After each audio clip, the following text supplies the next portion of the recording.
When a man begins to feel love growing inside him, there is a quiet tremor that moves through his being. It is not always joy that he feels first. It is confusion. Because love, in its rawest form, does not simply invite you closer. It challenges everything you think you are. For a man who has spent years building his sense of self through control, through logic, through direction and independence, the sudden wave of deep connection can feel like a dismantling. He begins to sense that love will not ask for just his affection. It will ask for his surrender. And in that realization, something inside him resists. The fear of losing the self is not loud. It whispers through small hesitations.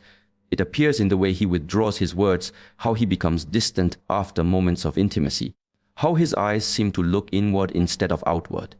It is not rejection of the other person, but a retreat into the inner fortress he has constructed over time. This fortress is built from beliefs that a man must be strong, that emotion is weakness, that to love deeply is to risk being powerless. Each stone in this wall represents a layer of protection, not against the world, but against his own vulnerability. When love approaches, it brings light into that fortress.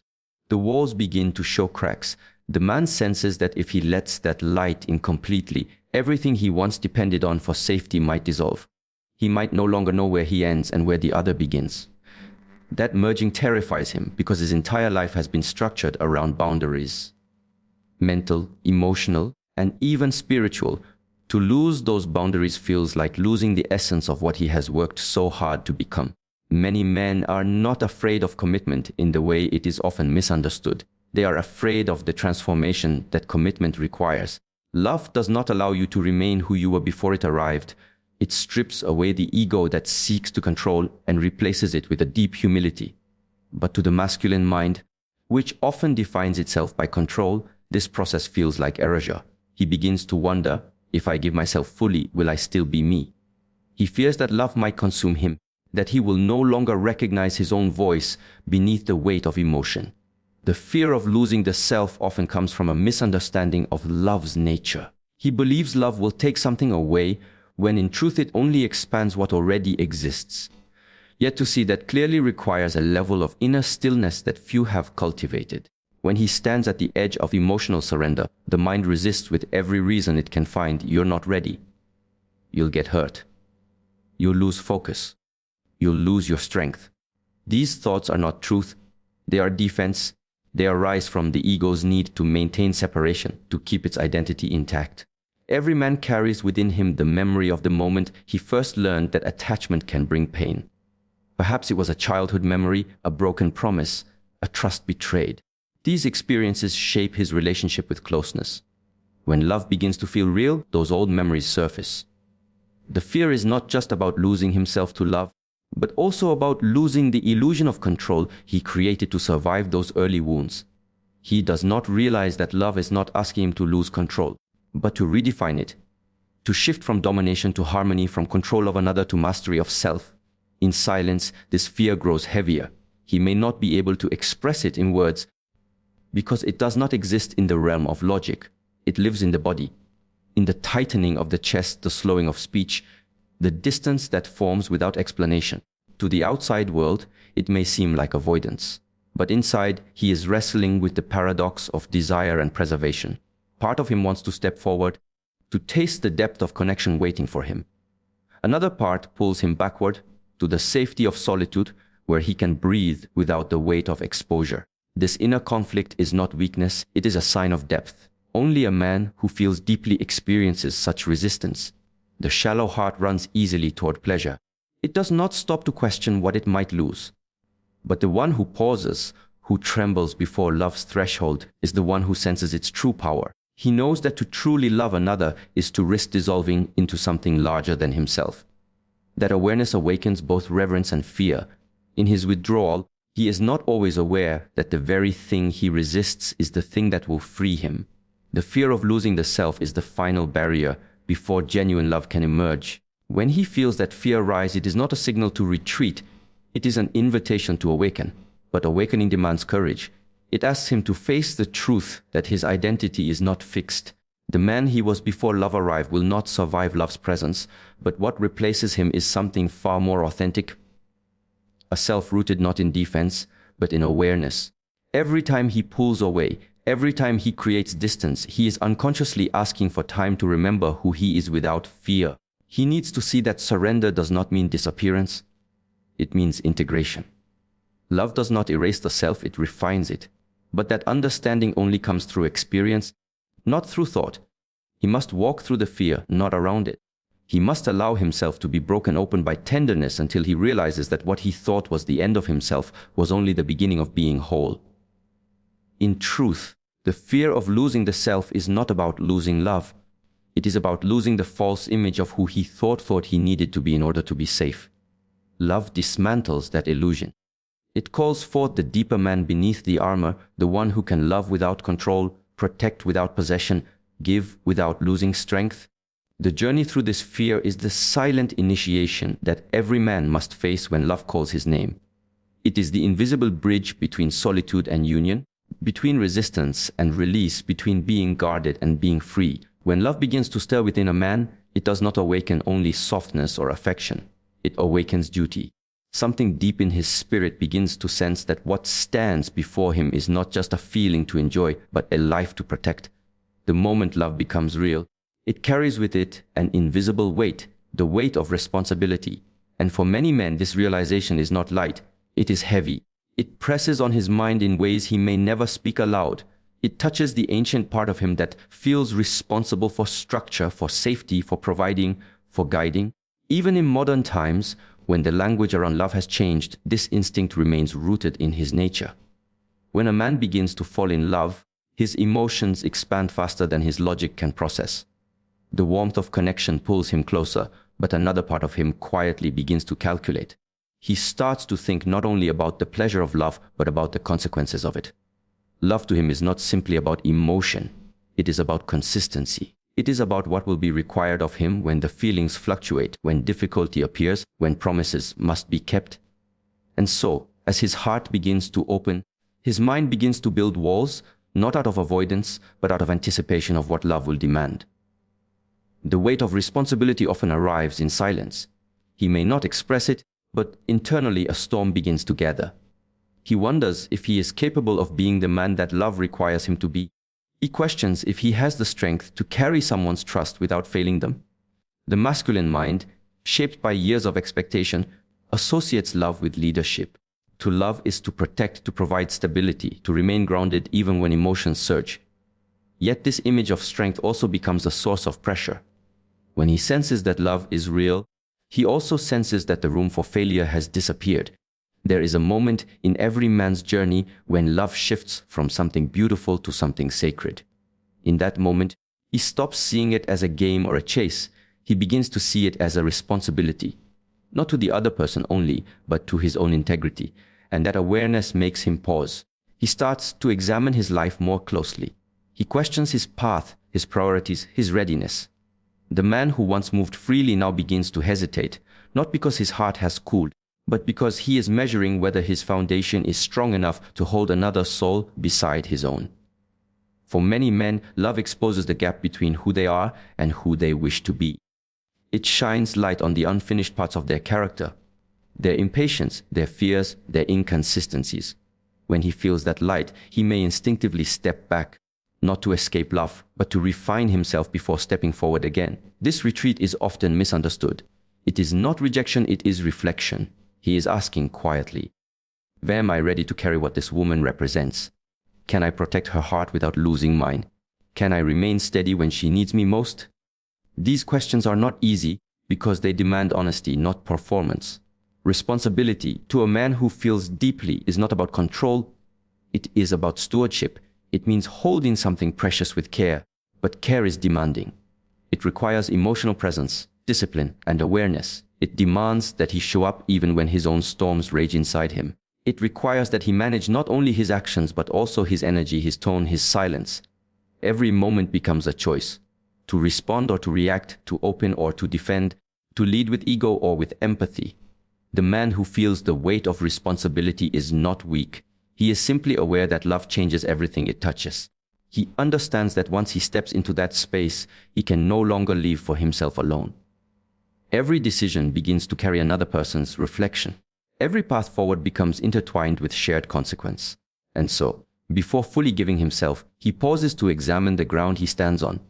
If it feels unstable, he will instinctively pull away, not because he does not care, but because he cares too much to build on weak soil. There is also the responsibility of emotional honesty. A man knows that when he gives his heart, his words begin to carry weight. Promises are no longer just sounds, they become sacred. His actions will define how safe the other person feels. And so he fears speaking too soon, fears moving too fast, fears making a promise his soul cannot yet sustain. In this hesitation, he is not being indecisive. He is being cautious with something that he knows has the power to shape lives. To love deeply, a man must confront not only his desire but his discipline. He must learn that love is not simply a feeling to be carried, it is a duty to be honored. This is where the weight becomes both burden and blessing. Because through responsibility, he matures. The same love that once felt light and effortless begins to teach him patience, accountability, restraint, and purpose. But these lessons do not come easily. They press against his ego, against his habits, against his need for freedom. The more he feels, the more he realizes how much is at stake. In the silence between connection and commitment, this weight grows heavier. He may distance himself, not to escape, but to breathe. Responsibility, when misunderstood, can suffocate. It can make love feel like duty rather than devotion. That is why he needs space to balance the two, to find how love can remain sacred without becoming a burden. The man who is learning to love responsibly is also learning to trust himself, to forgive his flaws, to accept that perfection is not required, presence is. But the fear still lingers. What if he cannot live up to what love demands?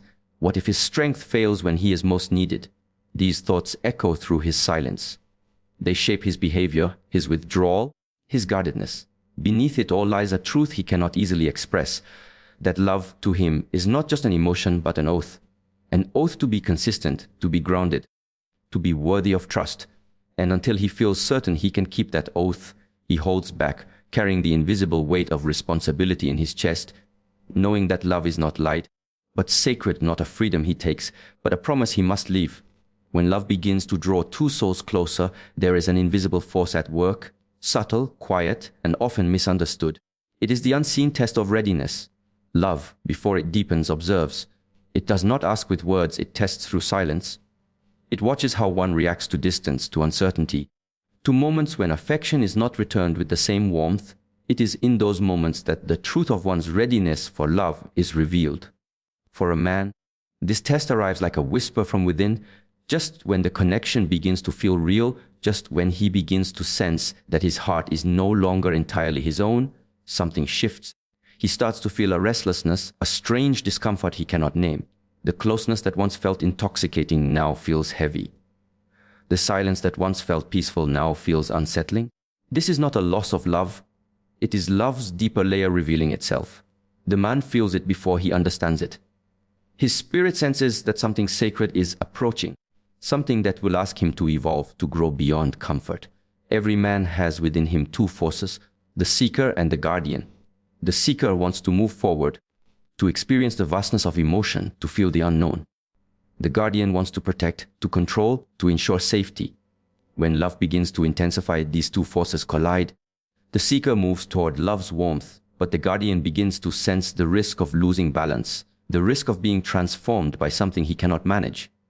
And so he steps back, not always out of choice, but out of instinct. It is as if his soul is asking, am I ready for this depth? Am I ready to be seen fully? The unseen test begins here, in the space between closeness and withdrawal. Love, in its wisdom, uses distance as a mirror. It reflects what is real and what is illusion.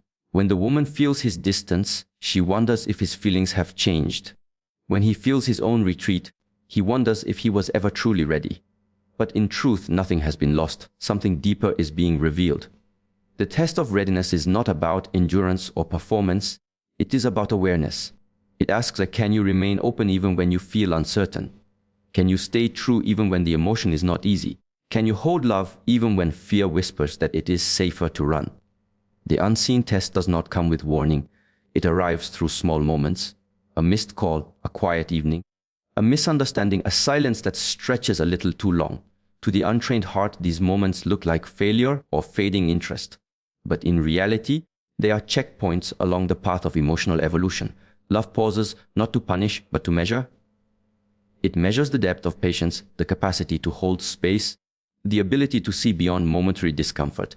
For a man, this is often the most difficult part. His nature seeks clarity, direction, answers, yet love offers him none of these. Only stillness. And in that stillness, he begins to see his own restlessness. He realizes that love will not bend to his schedule or his logic.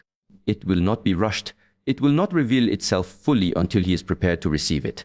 The unseen test is not external, it unfolds within him. It asks him to confront the patterns he has built to protect himself.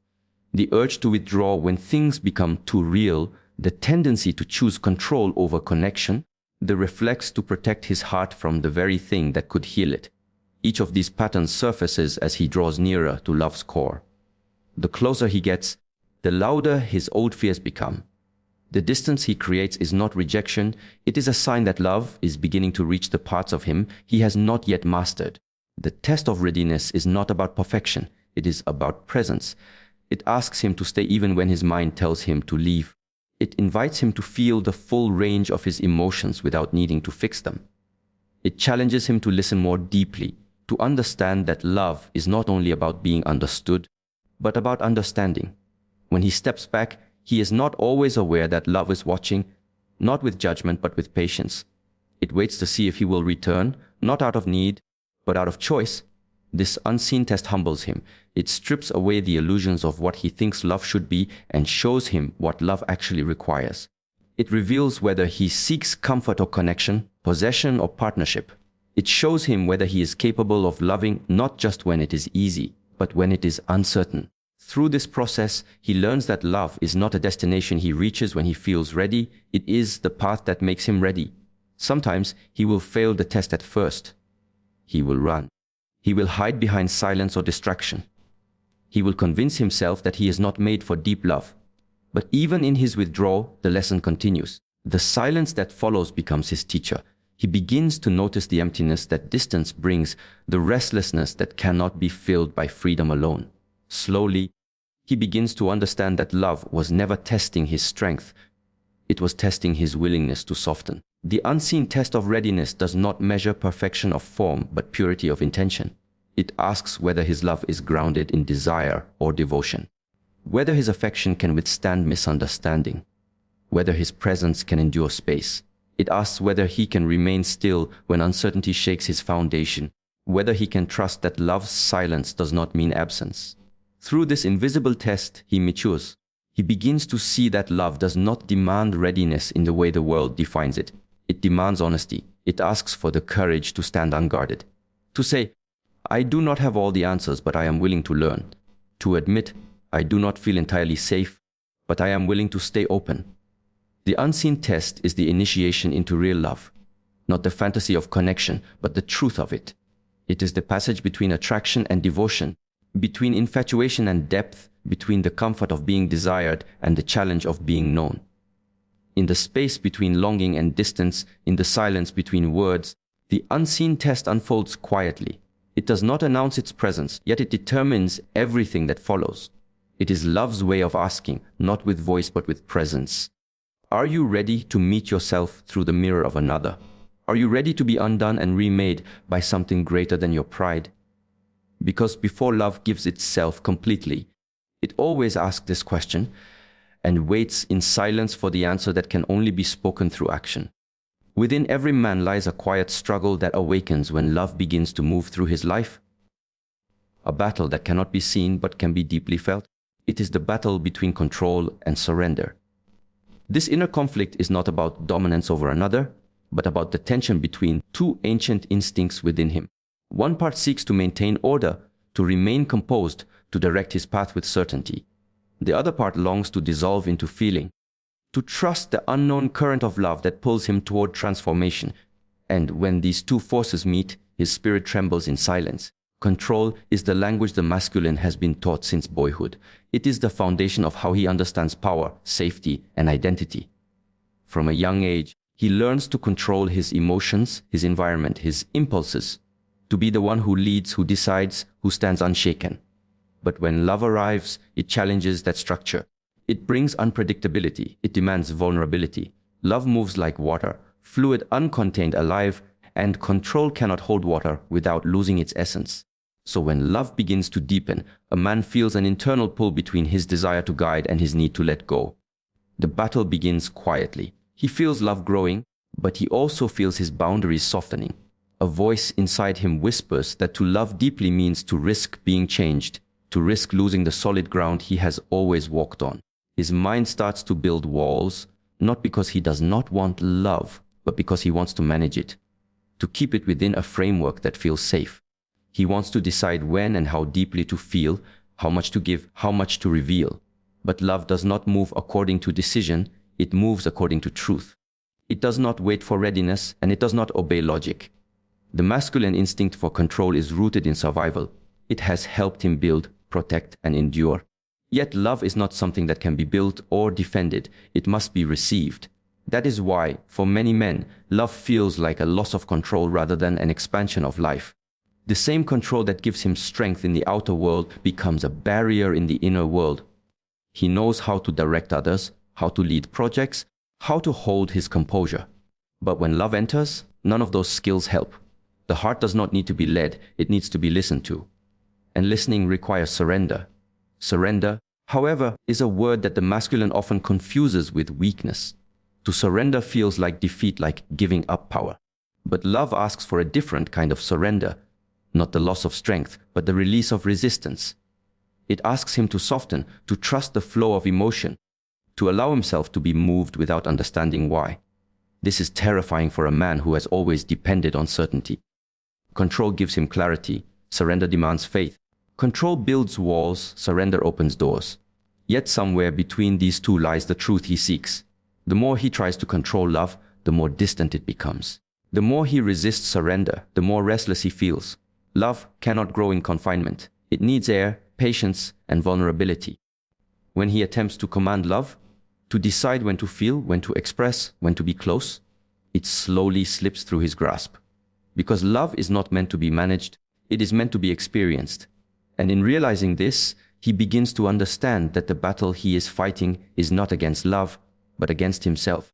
Control is born from fear, fear of being hurt, fear of being seen, fear of losing the identity he has built. Surrender, on the other hand, is born from trust, trust in himself, in the other person, in the natural unfolding of life. The battle between these two forces is the crucible in which love either transforms him or breaks him. If he clings too tightly to control, love becomes heavy, mechanical, suffocating. If he surrenders too quickly without awareness, he may lose balance and direction. The true path lies in learning to hold both, to act with purpose but feel with openness, to lead with presence but listen with humility. There is a moment, known only to those who have truly loved, when control begins to crumble. It happens in the quiet presence of another, when he feels seen beyond his strength, when his walls start to fall without his permission. It is then that surrender begins, not as a decision, but as a natural response to truth. The armor he has worn for years no longer fits. The constant need to understand and predict fades into stillness. He realizes that control can only take him so far.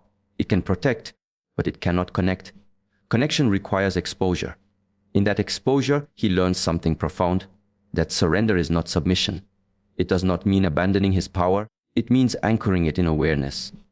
It means allowing life to move through him rather than trying to force it into shape. The more he lets go, the more he discovers that love does not destroy his strength, it refines it. It teaches him that real control is not about directing outcomes, but about mastering inner balance. When he can remain grounded even while feeling deeply, when he can hold space without needing to dominate it, he begins to understand the harmony between control and surrender. This battle is lifelong. It does not end when he falls in love, it deepens. Each moment of closeness invites another layer of letting go, another lesson in trust. Sometimes he will lean too far into control and feel distance grow. Other times he will surrender too completely and lose his footing. Both are part of his evolution. Love uses these fluctuations to teach him rhythm, when to hold and when to release, when to act and when to simply be. The battle between control and surrender is not meant to be won, it is meant to be understood. Through it, a man learns that love is not a field to conquer, but a space to inhabit. He realizes that surrender does not take away his masculinity. It awakens its highest form. It teaches him that real strength is not found in resistance but in openness. And though his mind may still crave certainty, his heart begins to trust the quiet power of allowing. In that trust, control and surrender cease to be enemies. They become two hands of the same truth, one guiding, the other receiving, both moving together towards something greater than either could create alone. When a man begins to fall in love, his emotions awaken before his awareness does. Something deep within him stirs, not just desire, but a call to meaning, a pull toward devotion, an urge to connect beyond the surface. Yet within that awakening hides confusion. Love, in its early stages, is rarely pure. It is mixed with need, with projection, with hope, with fear. It carries within it fragments of the past and expectations of the future. And so, before love can root itself in truth, it must pass through the fire of purification. This fire burns quietly within the man's heart, invisible to the world, but felt deeply in his silence. The purification of intention begins when emotion becomes too strong to ignore. At first, his love may be driven by attraction, by fascination, by the comfort of being seen and desired. These things are not false, but they are incomplete. They are the beginning of connection, not the completion of it. When love deepens, it begins to reveal its own test. It starts to expose the hidden motives behind affection. Is he drawn by the purity of connection or by the comfort it brings? Is he loving to give or loving to receive? Does he seek to nurture or to be healed? The purification of intention is the slow unmasking of these questions. Love has a way of reflecting back to us what we carry inside. A man may think he loves purely, but when conflict arises, when distance appears, when his expectations are not met, his reactions begin to tell the truth. He may discover impatience where he thought there was devotion, or attachment where he thought there was understanding. This is not failure, it is refinement. Love exposes the impurities not to shame him, but to awaken him. It invites him to see that real love is not built on possession, validation, or emotional comfort. It is built on awareness, service, and alignment. In the quiet moments of solitude, when he feels uncertainty or doubt, the man begins to confront himself. His mind asks questions his heart cannot easily answer. Why do I want this connection? What am I trying to receive from it? Am I offering love, or am I seeking to fill a void? These questions mark the beginning of purification, because true love cannot coexist with confusion of purpose. It must be clear, steady, selfless in its essence. Yet to reach that clarity, he must first pass through the smoke of his own illusions. The purification of intention is not about rejecting emotion, it is about understanding it. It means seeing desire for what it is, a natural, beautiful force, but not letting it become the foundation of love. It means recognizing the longing for closeness without mistaking it for true connection. It means observing the need to be seen and appreciated without letting it turn into dependency. This process is humbling. It forces the man to strip away everything that is not real: the pride, the control, the desire to impress, the craving to be needed. What remains after this stripping is something smaller, quieter, but infinitely more powerful: sincerity. Love, at its highest form, is a state of purity, not performance. But to reach that state, the man must face the parts of himself that seek to use love rather than honor it. He must confront his ego, the voice that says, "Ooh, I want to be loved more than I want to love." The ego turns love into a transaction. If you give me attention, I will give you affection. But the purified heart does not make bargains. It gives because giving is its nature. It serves because service is sacred. The more he surrenders to this understanding, the clearer his intention becomes. The purification of intention also reveals the difference between attachment and devotion. Attachment seeks to hold. Devotion seeks to uplift.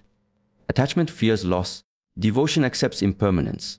When a man purifies his intention, he begins to love not out of need, but out of reverence. He no longer seeks to control the outcome of the relationship. He focuses on the quality of his presence within it. He stops asking, "Will this last forever?" and starts asking, "Am I loving truthfully in this moment?" That shift transforms his entire experience of connection. This inner purification is not comfortable. It strips away illusions that once felt like comfort. The man who once felt confident in love may suddenly feel uncertain, even lost. But that loss is necessary. It is the breaking of false strength. Through this breaking, he learns that real love does not depend on external certainty. It depends on internal alignment. The more he aligns his heart with truth, the lighter love becomes. It no longer feels like a burden or a task. It becomes an act of freedom. In every stage of love, this purification repeats itself. When love grows stronger, new layers of the self are revealed. Each layer must be examined, understood, and refined. His intention must be renewed again and again. Because the human heart is dynamic. It shifts, it forgets, it clings. And so, the purification of intention is never complete. It is a continual practice. Every misunderstanding, every conflict, every separation becomes an opportunity to return to clarity. Why am I here? What am I giving? What is guiding me now? Through this process, love becomes less about emotion and more about awareness. The purified heart does not seek to possess, it seeks to honor. It does not chase happiness, it cultivates peace. The man learns that to purify his intention is to refine his energy, to remove the noise of expectation so that only the signal of truth remains.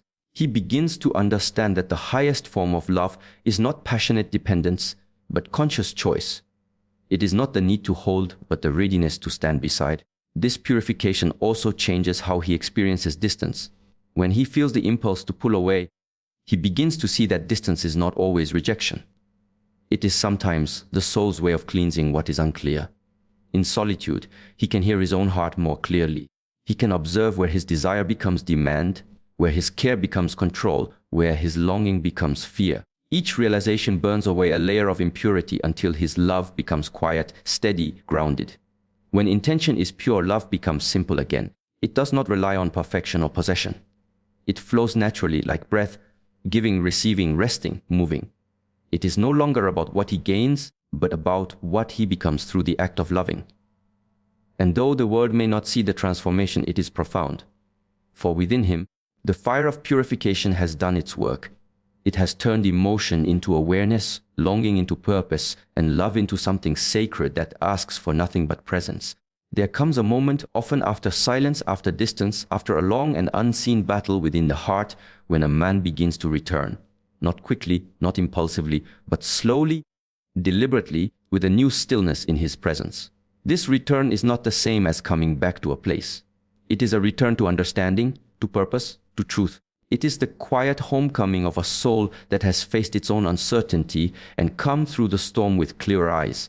The return with clarity is the moment when confusion begins to dissolve, when love is no longer something he reacts to, but something he understands. When a man first pulls away, it is rarely from lack of feeling. It is often from the weight of it. The emotions become too large, too undefined, too powerful to handle within the framework of who he believes himself to be. The withdrawal gives him space to breathe, to think, to make sense of what love is asking of him. Yet, in that space, something else begins to happen. The silence he once sought for peace begins to mirror his truth. He starts to see that the distance is not a solution. It is a reflection. It shows him what he misses, what he fears, and what he truly values. Slowly, what felt like avoidance transforms into awareness. Clarity does not arrive suddenly. It unfolds through stillness. It comes in the quiet hours when he is alone with his thoughts and can no longer escape their weight. He begins to realize that what he feared was not love itself, but the loss of control love brings. He begins to see that his distance was not a test of the other person's patience, but a mirror of his own unreadiness. Every moment of silence starts to teach him something. Love, he discovers, is not meant to be solved. It is meant to be understood through experience. In understanding, there is peace. In peace, there is clarity. The return with clarity happens when the heart and mind finally meet. Before, they were in conflict, one wanting to surrender, the other wanting to hold control. But through distance, a quiet alignment begins to form. He starts to see that love does not threaten his independence, it refines it. It does not take away his direction, it gives it meaning. In this realization, he no longer feels the same fear that once made him retreat. Instead, he feels a calm strength, a readiness to be present, not because he has figured everything out, but because he has stopped fighting himself. When he returns, he carries fewer words but deeper meaning. The man who once spoke to impress now speaks to connect. The one who once listened to respond now listens to understand. The time apart has changed his rhythm.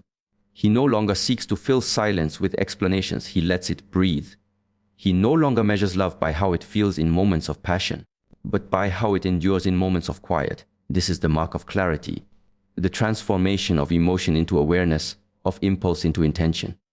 The return with clarity is not about grand gestures or apologies, it is about energy. Something in his presence feels different. The uncertainty that once clouded his actions has turned into steadiness. He no longer seeks reassurance from love, he becomes a source of reassurance himself. The confusion that once made him retreat now becomes wisdom guiding his return. He begins to understand that love was never asking him to be perfect, only to be honest. And honesty, he learns, is born through experience, not through control. This return also carries humility. He sees how his absence may have created questions, how his distance may have caused pain. But rather than rushing to erase what has happened, he allows space for acknowledgement. He no longer tries to fix through words what must be healed through consistency. The purified man does not return to prove. He returns to embody. His actions begin to carry the weight of his realizations. He understands that love is not about intensity but about steadiness, about showing up again and again, even when the mind seeks escape. Clarity also brings simplicity. The man who has returned no longer plays with illusions of what love should look like. He stops chasing ideals or fantasies. He sees that love is not a constant state of bliss but a living process, one that requires patience, awareness, and humility. He begins to value the small gestures, the quiet moments, the shared silences. He sees that real connection is not found in perfection, but in presence. In this simplicity, his heart rests. He no longer overthinks what love means. He begins to live it. In this stage, the man also begins to see his partner differently. Before, he might have looked through the eyes of expectation, seeking comfort, validation, or understanding. Now, he looks with the eyes of appreciation. He sees not what he can take, but what he can offer. Love becomes less about filling emptiness and more about sharing fullness. He recognizes that the purpose of love is not to complete him, but to expand him. This understanding changes how he gives, how he listens, how he holds space.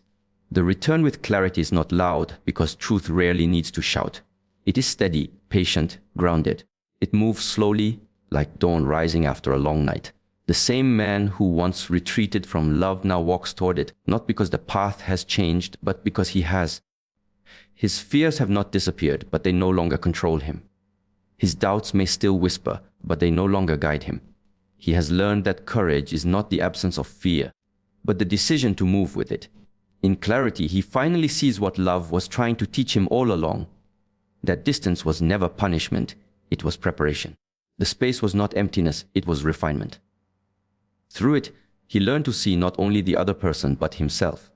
He learned the difference between desire and devotion, between attachment and presence. He discovered that love is not something you fall into, but something you rise within. And when he returns, it is with eyes that no longer look for completion, but with a heart that understands wholeness. He carries no promises he cannot keep, no words that do not match his actions. Its return is quiet, but its depth can be felt. He no longer comes seeking comfort. He brings peace. He no longer fears vulnerability. He recognizes it as strength. He no longer confuses control with power. He understands that true power lies in surrender. Through his absence, he has learned to listen. Through his silence, he has learned to speak with truth.